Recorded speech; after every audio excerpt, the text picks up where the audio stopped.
Buenas tardes.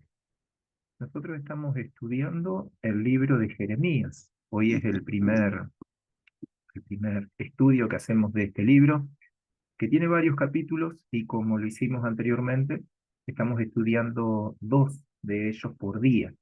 Así que lo que estaremos haciendo hoy es como un preámbulo, si me permites la palabra, como haciendo una introducción en qué contexto está dado, porque más allá que la palabra es viva, creemos plenamente en ello, es decir, que actúa en nosotros y una vez que la leemos, eh, permanece actuando, aunque nosotros vayamos a dormir, aunque nosotros nos olvidemos, la palabra sigue activa dentro de nosotros. Pero es importante para comprender la palabra en sí, la riqueza del contexto en el cual está dado. Nosotros hoy vamos a abocarnos a lo que sería el estudio en sí histórico de la palabra, que es muy importante, y eso muchas veces lo hemos enseñado, que cuán importante es poder estudiar en dónde está ubicada la palabra de Dios, de manera que cuando venga la revelación del Señor, entonces nosotros la podamos contextualizar. ¿Y a qué nos referimos específicamente? Por ejemplo, Jeremías, profeta Jeremías. Jeremías era un sacerdote. Es importante saberlo eso, porque no era un varón de la tribu de Judá, por poner un ejemplo. ¿Quién era el padre de Jeremías? ¿En qué momento histórico? Es decir, ¿en qué reyes él profetizó y en qué momento de estos reyes? Eh, Jeremías tiene la particularidad que él habla mucho de sí mismo, y eso es lo que da un profeta, habla mucho de sí mismo. Hay otros profetas, se me ocurre en este momento el profeta Abdías, por poner un ejemplo, que no da mucha información sobre su vida, pero este Jeremías es como que vive intensamente aquello que está predicando. Lo vive físicamente, lo vive en su cuerpo, lo vive en su realidad. Y hay muchos mandamientos que el Señor le da para su vida cotidiana. Y entendiendo nosotros que somos una casa profética, no dejamos de pensar que cuando decimos la voz profética, uno no deja de pensar en profetas como Jeremías. ¿Sí? Así dice el Señor. ¿Sí? Si uno pudiera ponerle un título a Jeremías, un cartel sobre su cabeza, sería Así dice el Señor. Este se levantaba y sin temor a lo que pudieran pensar de él, que no era bueno lo que pensaban, él decía, Así dice el Señor. Entonces le pido que me acompañe, Biblia en mano, fíjese que vamos a compartir algunos pasajes, así que, bueno, como es una grabación, usted después la puede eh, retroceder y detenerse y buscar aquellos libros que vamos a estar citando. Versículo 1 del capítulo 1 dice, las palabras de Jeremías, hijo de Hilcías, hijo de Hilcías, de los sacerdotes que estuvieron en Anatot, en tierra de Benjamín. Y ahí lo primero que nombra es que es hijo de Hilcías. ¿Quién es este Hilcías? El cual nombra acá que es de los sacerdotes de la ciudad de Anatot. Anatot se encuentra, cuando uno lo busca geográficamente en ese momento, unos 5 kilómetros al noreste de Jerusalén. Por ahí, si le interesa, lo puede buscar en algún mapa de la historia de Israel, y ahí lo ubica unos 5 kilómetros al noreste de Jerusalén, es decir, muy cerca de Jerusalén, pero importante, de la tribu de Leví, de la tribu de los sacerdotes. Este Hilcías, ¿sí? Acompáñenme ahí a capítulo 34 de Segunda de Crónicas. ¿Por qué allí? Porque allí aparece el nombre este de el sacerdote Hilcías. Hilcías oficiaba como sacerdote en el momento en que Josías, nosotros hemos estudiado segundo libro de Crónicas, y ahí hagamos un breve repaso, cuál es la distinción entre Reyes y Crónicas. Reyes eh, habla sobre los profetas, es decir, cómo es la historia, ya sea de los reyes del sur o los del norte, a partir de la vista de los profetas. Sin embargo, Crónicas, tanto primer y segundo libro, lo hablan desde el punto de vista de los sacerdotes. Y eso es importante porque se dedican, estos últimos dos libros de Crónicas, tan solo a los reyes del sur. ¿Por qué? se refieren al sacerdocio. El sacerdocio estaba en el sur, allí estaba el templo de Jerusalén. Bueno, este Hilcías, usted lo puede leer ahí en el capítulo 34, a partir del versículo 8, es quien descubre la ley, es decir, descubre los rollos de la ley que estaban en el templo. Muchos reyes habían pasado para ese entonces, y como hemos estudiado, reyes buenos, reyes malos, más malos que buenos, y cuando había alguno bueno, como este Josías, entonces se destacaba por qué había sido bueno. Y este Josías, como rey, había empezado a buscar a Dios, y ya en el siguiente versículo de Jeremías nos vamos a detener en Josías. Pero aquí queremos mostrar que Hilcías fue quien descubrió la palabra de Dios. Y vino un avivamiento para ese entonces en Jerusalén. Y si lo trasladamos al día de hoy, muchas veces nosotros oramos por avivamientos, hasta tenemos ciertas dudas si un avivamiento es que hayan más creyentes, si un avivamiento es como que los creyentes se le avive el fuego y es como que nos despertemos espiritualmente, o a qué se refiere. ¿A qué se refiere? A que estaremos mejor socialmente, todos, ya sea creyentes y no creyentes. En realidad, entonces, ¿a qué se nos viene la palabra avivamiento? Mucho de eso que nombré recién es lo que pensamos. Bueno, aquí viene un avivamiento y es lo que podemos entender, que no podemos pretender que haya un avivamiento si no está la palabra de Dios como centro, así como lo escuchamos. Es la palabra de Dios la que trae un avivamiento. Así que si lo traemos a la vida personal, si cada uno de nosotros quiere tener un avivamiento personal, es decir, siento como que quiero vivir más cerca del Señor, quiero tener una relación más intensa del Espíritu de Dios en mí, entonces, ¿qué puedo hacer? ¿Pasaré más tiempo orando? ¿Pasaré más tiempo en la iglesia? ¿Pasaré más tiempo sirviendo? ¿Pasaré más tiempo evangelizando? ¿Qué es lo que tengo que hacer? Bueno, aquí el Señor nos lo está mostrando en Jeremías. A partir de Jeremías y en el segundo libro de Crónicas, es por medio de la palabra. Ahí empieza. Cuando Dios vio que el rey Josías procuró en su corazón librarse, que Israel, que en este caso, bueno, Judá, se librase de los ídolos, él entonces mostró su palabra y a partir de ahí vino un avivamiento. En ese entonces, quien era sacerdote era Hilcías, papá de Jeremías. Por eso es que lo comentamos. Leamos el versículo 2, volvemos ahí a Jeremías. Repetimos qué es lo que estamos haciendo en esta breve introducción a Jeremías. Estamos contextualizando, de manera que cuando vayamos leyendo los diferentes capítulos del libro, nos ubiquemos en qué momento de la historia está, quién es el rey, porque es muy importante en este momento del estudio de Jeremías, quién está en el gobierno, si está Josías o si está alguno de sus descendientes. Versículo 2 de Jeremías, del capítulo 1. Palabra de Jehová que le vino en los días de Josías, hijo de Amón, rey de Judá, en el año 13º de su reinado. Y nosotros hoy podemos decir que estamos en el año 2024, a partir de año más, año menos, del nacimiento de Cristo Jesús.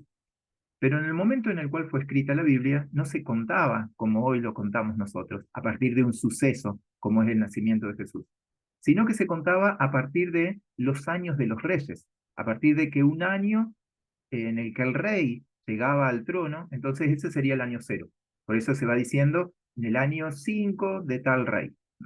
Bueno, y entonces retomamos a quién es Josías, porque es muy importante ubicarlo, y cuando vayamos leyendo el libro de Jeremías, notemos que hay muchas profecías que están dadas bajo el gobierno de Josías.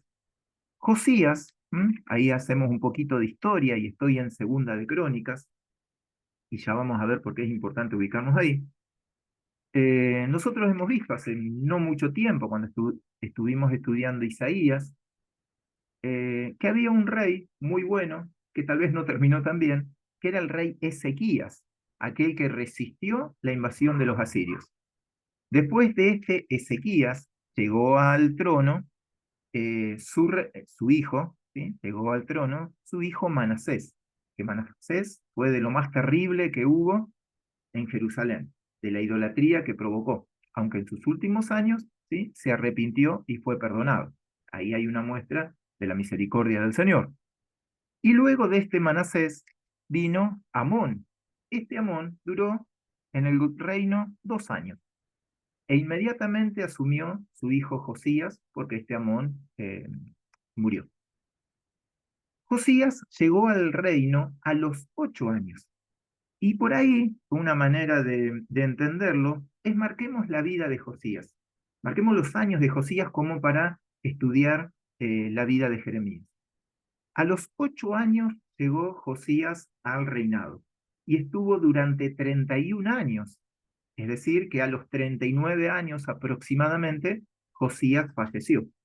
Muy pequeño llegó, fue ayudado por el sacerdote Hilcías para asumir el gobierno a tan poca edad. Y a los 39 años, como lo hemos leído y estudiado en su momento, encontró la muerte de una manera un poco irónica, porque él salió a buscar una guerra o a pelear una batalla que no le correspondía. Muchas veces lo ponemos de ejemplo de no colocar las narices donde no nos llaman, porque este Josías, muy buen rey, destacado, de los mejores, en los cuales Jerusalén tuvo un gran avivamiento en su tiempo, llegó a la muerte cuando fue a la guerra contra el rey de Egipto, Necao.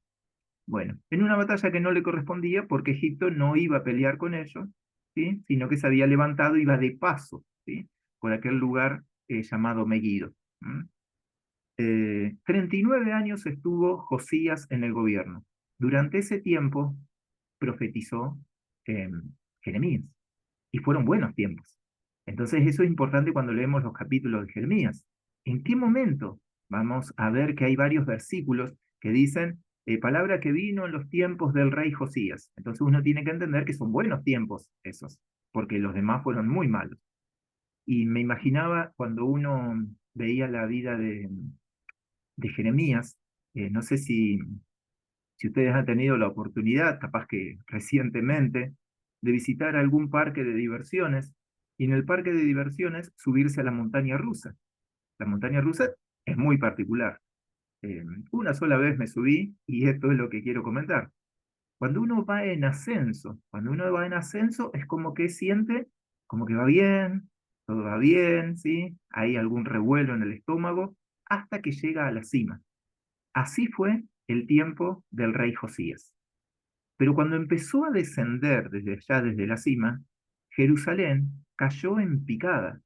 Con los hijos y descendientes de Josías, no hubo manera en la cual se detuviera la caída de Jerusalén.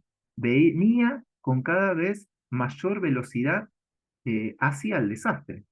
Y entonces me imaginaba esto de la montaña rusa, ese revuelo que hay en el estómago cuando uno viene en bajada, en bajada, en bajada, en bajada y como que no sabe dónde va a terminar. Bueno, así le pasó a Jerusalén. A partir de la muerte de Josías, que tuvo allá su cúspide, entonces vino en total picada. Por eso decíamos, a los 31 años de su reinado, a los 39 años de su vida. A los 8 años asumió Josías y a los 12 años comenzó la gran reforma. Empezó a limpiar de idolatría Jerusalén. Luego, a los 26 años de este rey Josías, encontró el libro de la ley. ¿Y por qué nombramos esto si estamos estudiando Jeremías? Porque Jeremías inicia su ministerio alrededor de los 20 años. En el capítulo 1 leemos que Jeremías se llama como que soy un niño, ahora lo vamos a leer. Como que soy un niño, Señor, ¿por qué me llamas a mí si soy como un niño? No sé hablar. En realidad, no es que sea una traducción, simplemente que él se reconoce que es joven, pero si uno hace unos ciertos cálculos a partir de los datos bíblicos, hay un año de diferencia aproximadamente, podemos estimar más o menos con alguna tolerancia de error, que cuando tenía 21 años el rey Josías, este Jeremías llegó, eh, fue llamado a el ministerio profético, siendo de 20 años Jeremías. Probablemente se conocieron. ¿Por qué probablemente? Porque si el sacerdote Hilcías era uno de los consejeros del rey Josías, evidentemente su hijo Jeremías y más siendo que Dios lo iba a levantar como profeta, tenía que conocer al rey. Probablemente uno puede estimar, no sé, habrán sido amigos, conocidos, por lo menos, algo había allí. Y algo debe haber provocado, es decir, que la palabra de Dios, cuando uno dice la palabra de Dios es Jeremías, evidentemente la palabra de Dios estaba en Josías, porque Josías buscaba de corazón, realmente de corazón sincero, a Dios. A eso de los 26 años del rey Josías, o sea, aproximadamente 25 de Jeremías, se produce el descubrimiento de la palabra de Dios, es decir, del libro de la ley en el templo, por el sacerdote Hilcías. Espero no hacerle ahí un revuelo de nombres. Y así vivió ese tiempo. Cuando uno lo lee, no fue, pareciera, un tiempo de muchos años. Fue así como un avivamiento de poco monto, de pocos años, lo que se vivió allí en Jerusalén. ¿Por qué? Porque enseguida Jeremías lo vemos, lo leemos, que está llamando al arrepentimiento. Siempre Dios llama a que Jerusalén se arrepienta, que no copien los pecados de Israel, del reino del norte. Así que allí estamos ubicados con Jeremías en la vida del rey Josías, quien gobernaba en ese momento. Versículo 3. Entonces repito, lo que estamos haciendo es contextualizar el libro de Jeremías que estamos estudiando. Versículo 3 dice, le vino también, es decir, la palabra a Jeremías, en días de Joacim, hijo de Josías, rey de Judá, hasta el fin del año 11 de Sedequías, hijo de Josías, rey de Judá, hasta la cautividad de Jerusalén en el mes quinto. Y cuando hemos leído Crónicas, segundo libro de Crónicas, vemos la debacle que se vino a partir de la caída del rey Josías, de la muerte del rey Josías, asumen sus hijos, llegan entonces las invasiones de Babilonia, y qué es lo que tiene que predicar, qué es lo que tiene que profetizar Jeremías, que no era sencillo.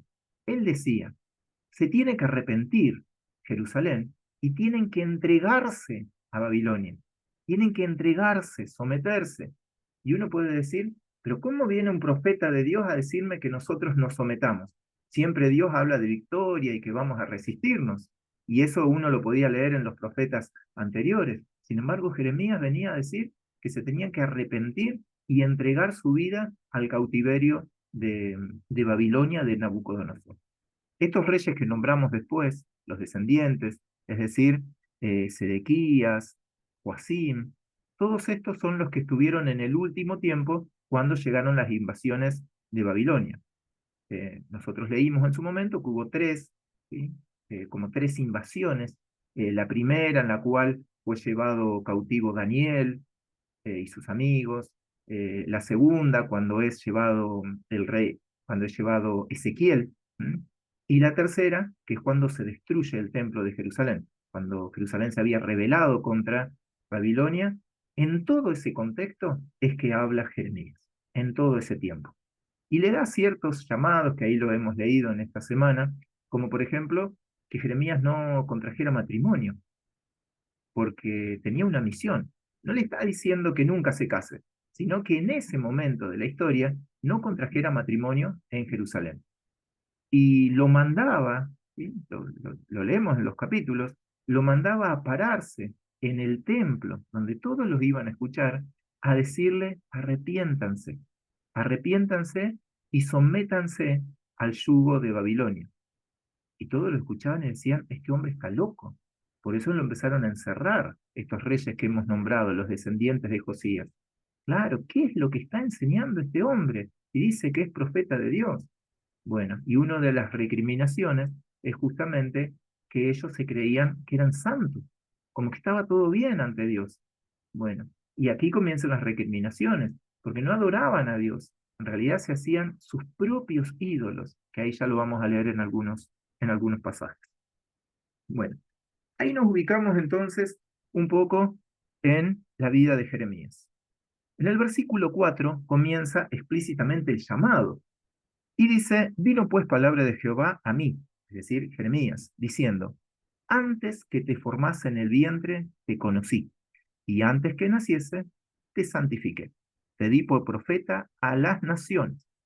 Qué hermosa palabra.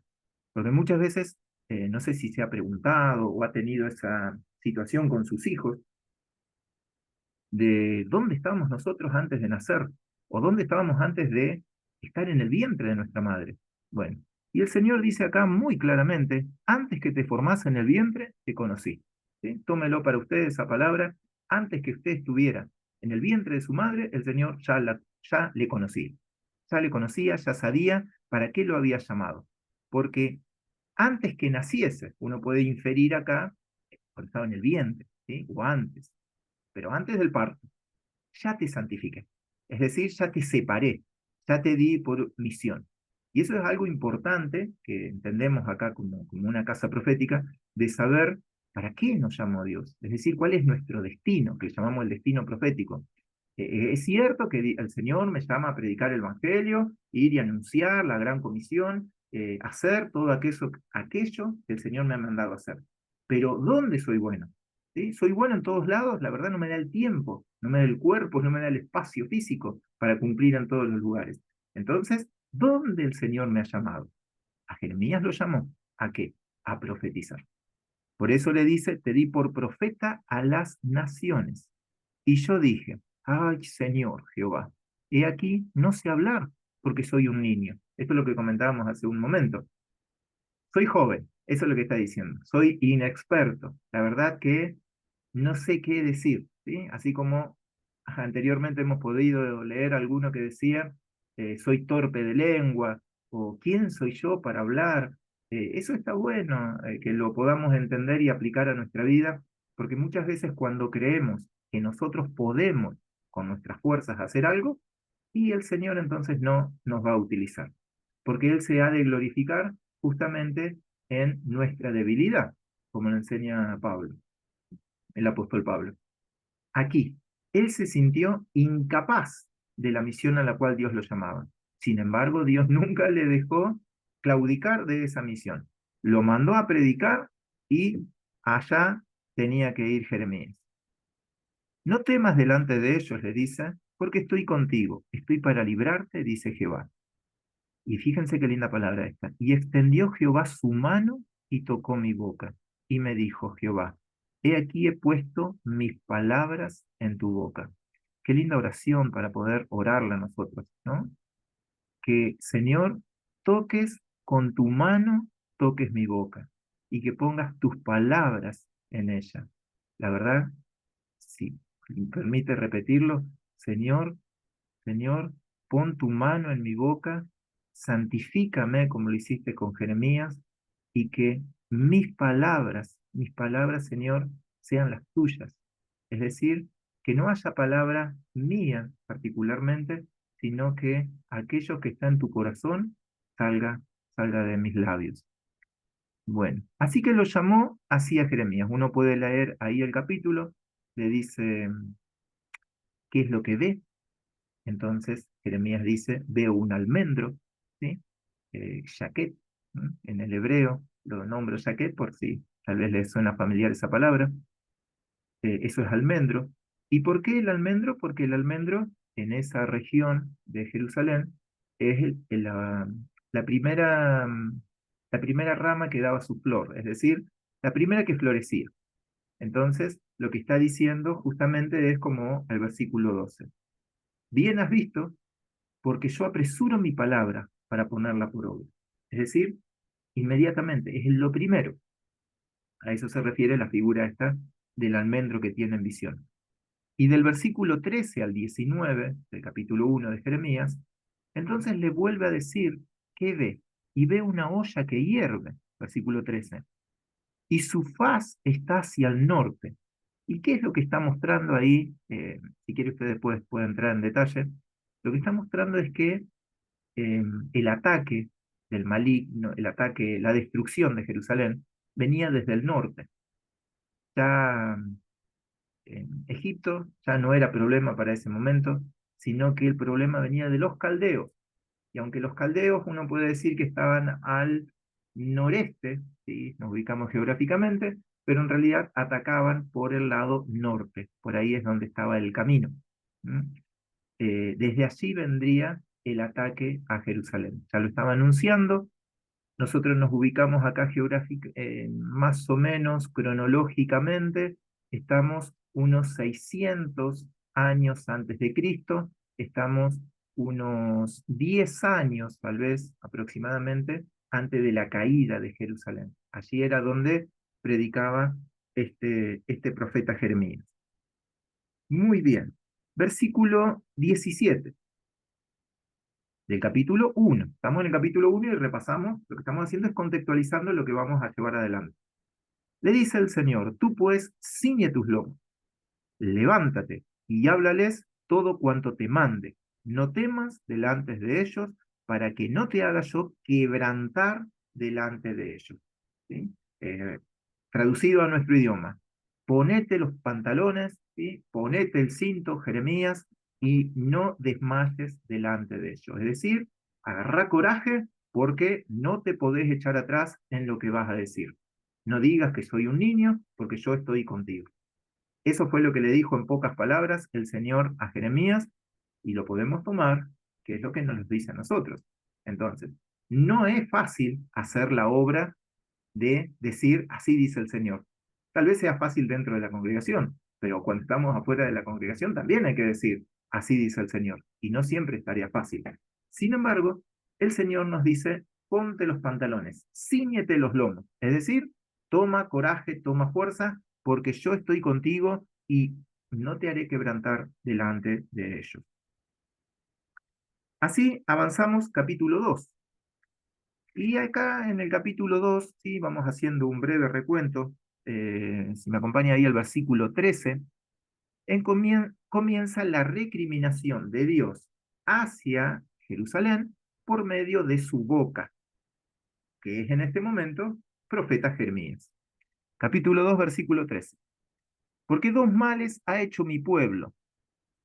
Me dejaron a mí, fuente de agua viva. Debe recordarse este pasaje como se presenta Jesús. Y cavaron para sí cisternas, cisternas rotas que no retienen agua. Ahí comienza la recriminación de Dios hacia Jerusalén. ¿Por qué? Porque dejaron al Señor, dejaron a Dios por seguir otros dioses. Y uno puede pensar justamente en el rey Manasés, es decir, que sería el abuelo del rey Josías. Manasés se arrepintió, pero lo que él provocó causó tanto mal, ¿sí? Entonces uno puede decir, está bien, el Señor me perdona mis pecados, pero las consecuencias quedan. Así que todo aquello que nosotros hagamos, sepamos que el Señor nos va a restablecer, nos va a perdonar, pero que las consecuencias quedan. Eso fue lo que pasó, estoy nombrando al abuelo de Josías. ¿Por qué? Porque este pueblo de Jerusalén se quedó con el pecado de Manasés. Y esa es la recriminación. Adoraban a sus dioses, adoraban los astros del cielo, todo eso permaneció, aunque Manasés se había arrepentido de ello. Versículo 26 dice del capítulo 2, como se avergüenza el ladrón cuando es descubierto, así se avergonzará la casa de Israel, ellos, sus reyes, sus príncipes, sus sacerdotes y sus profetas, y que dicen a un leño, mi padre eres tú, y a una piedra, tú me has engendrado, porque me volvieron la cerviz y no el rostro. Y en el tiempo de su calamidad dicen, levántate y líbranos. Es decir, ellos se fabricaron sus propios dioses, de madera, de piedra, y a ellos adoraban.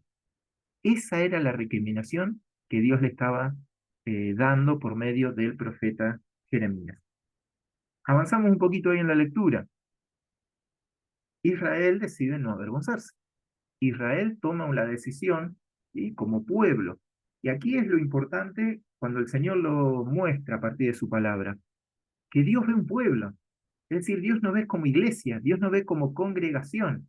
Y uno puede decir, ah, bueno, mis hermanos hacen tal cosa, pero yo me guardo de eso. Pero el Señor lo mira como pueblo. Acá Dios probablemente haya judíos que en este momento, es decir, judíos porque es el pueblo del sur, los de Judá, que tal vez no cometían estos pecados que nombramos. Sin embargo, la recriminación viene sobre todos. Y así es como Dios nos ve. Nos ve como un pueblo, como un cuerpo, como el cuerpo sobre el cual Cristo es la cabeza. 3, 6 y 7 dice así. Me dijo Jehová en días del rey Josías. Ahí entonces nos ubicamos. ¿En qué momento está profetizando? ¿Has visto lo que ha hecho la rebelde Israel? Se refiere al reino del norte.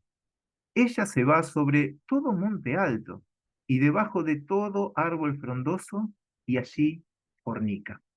¿Sí? Acá hay una figura, se refiere a un adulterio o a una fornicación espiritual, mostrándola como si fuera la esposa, la nación de Israel con respecto a su esposo Jehová.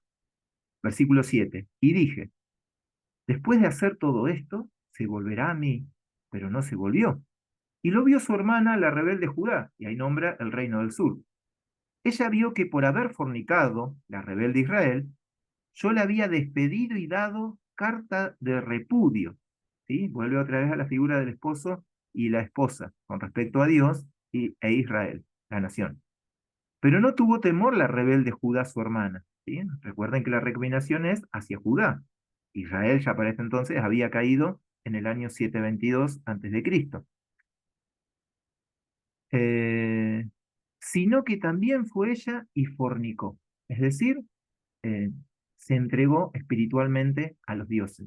Y sucedió, versículo 9, que por juzgar ella cosa liviana su fornicación, la tierra fue contaminada y adulteró con la piedra y con el leño. ¿Sí?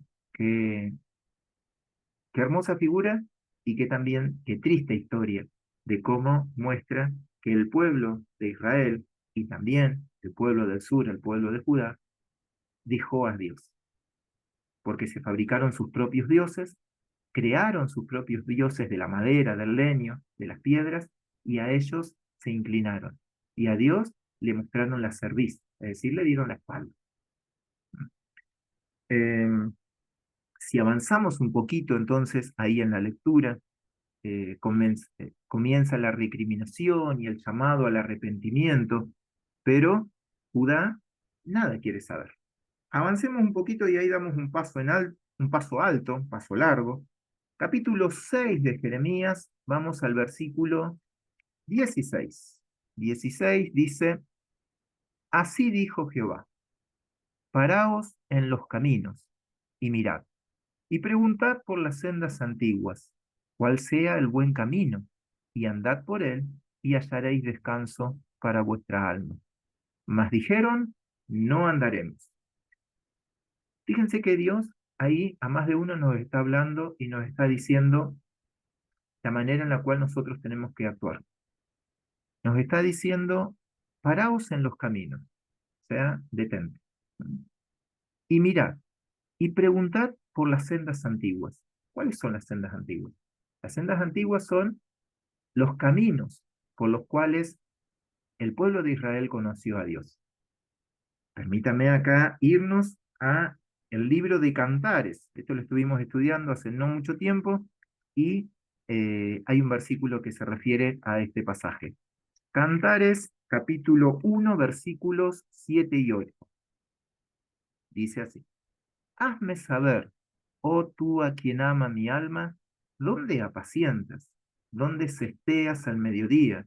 Pues, ¿por qué había de estar yo como errante junto a los rebaños de tus compañeros? Pregunta la amada de ese.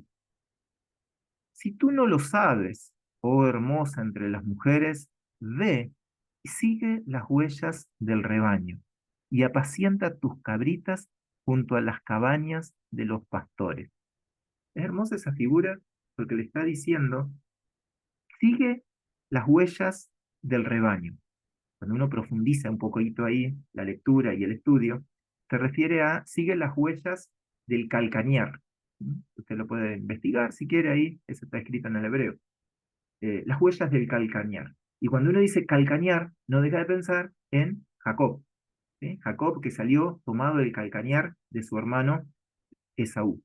Porque lo que está diciendo el Señor es que ve allá a cuando yo te conocí, a cuando yo te formé, cuando yo te formé Israel, allí en Jacob, en ese momento en que vos estabas en el desierto, así yo te rescaté y te formé. Es decir, una cosa es crearte y otra cosa es cuando yo te formé. Así que acá el Señor nos está hablando proféticamente y nos dice, cuando vos no sepas dónde estás ubicado, cuando hay muchas situaciones que las estás viviendo muy aceleradamente, entonces párate, detente en los caminos, mira, ¿sí? Como si estuvieras perdido y decís, ahora, ¿en qué dirección voy a ir?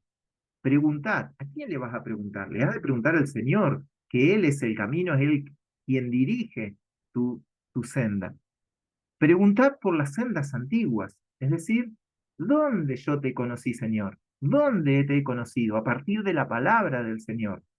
Bueno, ¿cuál será el buen camino? El buen camino es el que el Señor te ha mostrado, que es su palabra. Ese es el buen camino.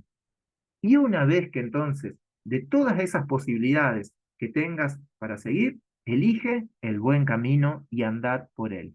Y hallarás descanso para vuestra alma. Esa fue la recomendación que le dijo Dios a Jerusalén. ¿Pero qué dijo Jerusalén? No andaremos, no andaremos sobre ese camino. Y por eso comienzan entonces las recriminaciones. Avanzamos un poco más y nos vamos al capítulo 7, versículos 1 al 4. Capítulo 7, versículo 1 al 4 dice, palabra de Jehová que vino a Jeremías diciendo, ponte a la puerta a la casa de Jehová. Esto es lo que decíamos, parate en la puerta del templo y proclamá allí esta palabra. Había que tener ceñidos los lomos, es decir, bien colocados los pantalones, como para hacer lo que Jeremías tenía que hacer aquí. Sabía que iban a venir consecuencias. Y oí palabra de Jehová, todo Judá, los que entréis por estas puertas para adorar a Jehová. Así ha dicho Jehová de los ejércitos. Así ha dicho Jehová de los ejércitos. Esa es la palabra de Jeremías. Dios de Israel, mejorad vuestros caminos y vuestras obras, y os haré morar en este lugar. No fiéis en palabras de mentira, diciendo, templo de Jehová, templo de Jehová, templo de Jehová es este. Es como que el permanecer en ese templo de Jehová a ellos los santificaba. Llegó un momento que para Israel era como rutinario y era muy sencillo cometer pecados, total, después llevo un animal y lo sacrifico como pago por ese pecado que yo había cometido. Esa es la recriminación. Entonces, es muy fácil, uno dice, yo peco, yo hago lo que quiero, total, después voy y me arrodillo delante del Señor porque yo sé que Él es misericordioso y me perdona. Eso está mal. Eso es lo que estaba haciendo aquí Israel. No fiéis en palabras de mentira diciendo templo de Jehová, templo de Jehová, templo de Jehová es este.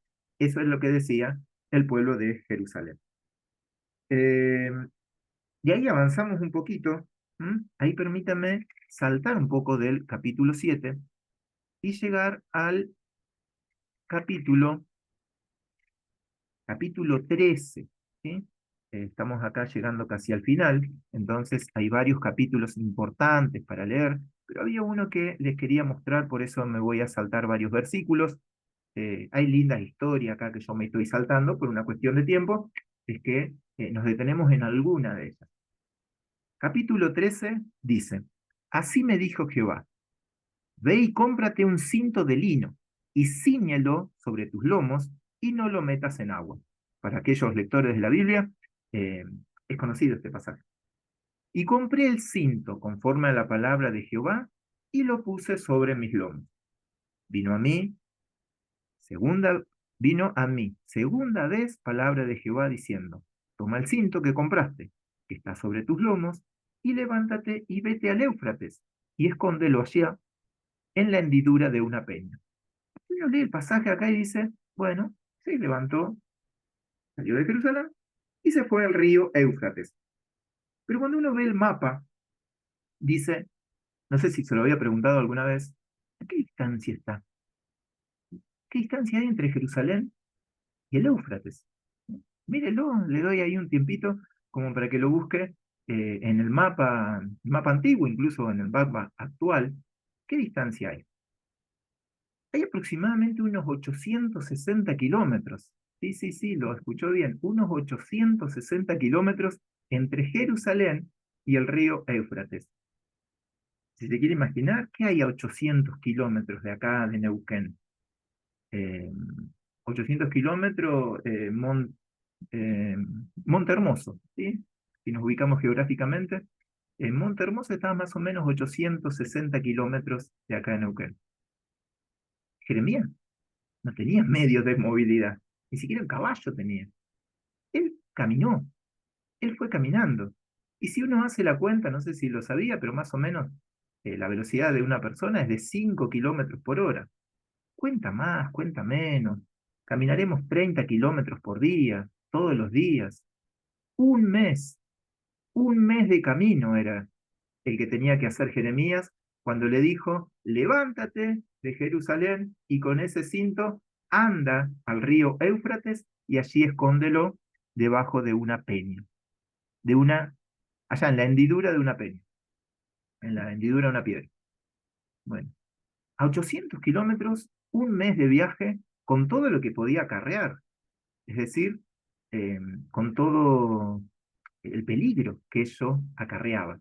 No era sencillo caminar por allá por el desierto, caminar solo, lo hacían siempre en comitivas, justamente por aquellos que podían atacarlos en el desierto. Jeremías, obediente a Dios, fue. Sigamos entonces, luego de esta buena caminata de unos 860 kilómetros, fue. Versículo 5. Fui pues y lo escondí, junto al Éufrates, como Jehová me mandó. Eso es ser obediente. Y sucedió que después de muchos días, ¿sí? Acá uno entiende que Jeremías volvió. ¿Sí? Recuerden que eran 60, un mes de camino de ida, un mes de camino de vuelta. O sea que ya ahí tenemos unos 2 meses, una buena caminata había hecho este Jeremías. Y sucedió que después de muchos días me dijo Jehová, levántate y vete al Éufrates, y toma de allí el cinto que te mandé esconder allá. O sea que otros 30 días de camino. Y una vez que lo encontró, dice, versículo 7, entonces fui al Éufrates y cavé y tomé el cinto del lugar donde lo había escondido. Y he aquí que el cinto se había podrido. Habían pasado varios meses. Para ninguna cosa era bueno. Y vino a mí palabra de Jehová diciendo, así ha dicho Jehová, así haré podrir la soberbia de Judá y la mucha soberbia de Jerusalén. Este pueblo que no quiere oír mis palabras, que anda en las imaginaciones de su corazón y que va en pos de dioses ajenos para servirles y para postrarse ante ellos, vendrá a ser como este cinto, que para ninguna cosa es bueno. Porque como el cinto se junta a los lomos del hombre, así hace juntar a mí toda la casa de Israel y toda la casa de Judá, dice Jehová, para que me fuesen por pueblo y por fama, por alabanza y por honra, pero no escuchar. Cuando uno habla de actos proféticos, entonces se imagina, qué sé yo, tal vez voy a un lugar, me demorará una tarde, un día, tal vez un poco más lejos, un fin de semana, pero acá fueron meses, meses en los cuales se tomó el Señor para darle una enseñanza a Jeremías. Uno se podría preguntar, pero ¿y si se la enseñaba de otra manera no la habría de entender? Bueno, trasladémoslo a nuestra vida. ¿Qué tiempo demorará el Señor para darnos una enseñanza? Muchas veces corremos como pensando en la vida cotidiana y no en la vida espiritual, que la vida espiritual y la relación con el Señor es tan rápida como la relación que mantenemos fuera en la vida secular, digamos. Bueno, no, el Señor tiene otros tiempos. Bueno, y para aprender lecciones, capaz que pasan meses hasta que nosotros la podemos comprender. Pero una vez que la entendemos, así tan significativa sería, jamás la hemos de olvidar. Y fíjense que estas caminatas de meses, de peligros, hoy, pasados tantos años, ¿sí? Como unos 2700 años han pasado, sin embargo, esa enseñanza que le dio a Jeremías, hoy nosotros también la podemos tomar. Estamos llegando al final. Este es el estudio, la introducción al libro de Jeremías. Tiene una riqueza inmensa, pero espero que esta introducción nos permita a ir leyendo en qué momento de la historia, cuál es el rey, si está Jeremías con el rey Josías, si está con alguno de sus hijos, los hijos no lo quisieron a Jeremías porque les declaraba juicio y por lo tanto comienzan la persecución y el arresto de este Jeremías. Recuerde cuando estemos leyendo que arrestar a Jeremías es apresar la palabra de Dios, es encadenar la palabra de Dios. Es como si le pusiéramos una cadena, un candado a la Biblia. Muy bien, nos estaremos encontrando la próxima semana, entonces lo bendigo grandemente en el nombre de Cristo Jesús.